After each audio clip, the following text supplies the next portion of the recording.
Buses from New York to Boston depart from stations in Manhattan, Queens, and Brooklyn. However, the vast majority of bus routes depart from Port Authority Bus Terminal and arrive at South Station in Boston. It's very easy to get to Port Authority before your bus to Boston departs. Port Authority Bus Terminal connects to over 10 subway lines via underground walkways, so you can get to the bus station from nearly anywhere on the MTA. Once you arrive in Boston, South Station connects to the MBTA network on the red and silver lines.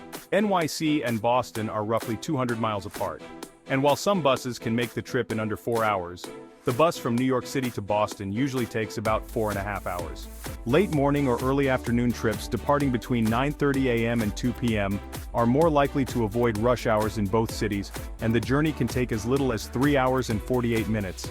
Peter Pan, Flixbus and Greyhound provide the most daily trips on this route, with tickets averaging around $35.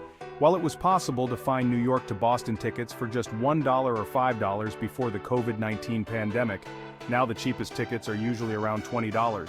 You can still score deals if you book in advance, and our bus frequently offers tickets from NYC to Boston for $17. While it can be pricey to get a luxury bus from New York City to Boston, the vast majority of bus companies have stepped up their levels of service to include free Wi-Fi, reclinable seats, and power outlets. When you search on BusBuster, take a look at each trip's amenities icons to see how luxe the bus will be. A day trip from New York City to Boston is entirely feasible by bus. Buses leave New York City as early as 5 in the morning, and the last bus leaving Boston departs at 8 in the evening.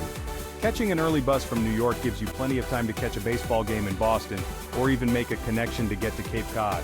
If you're returning home after other travels, you can easily get from the JFK Airport to Boston by bus, and avoid taking a connecting flight, which could cost literally 10 times more.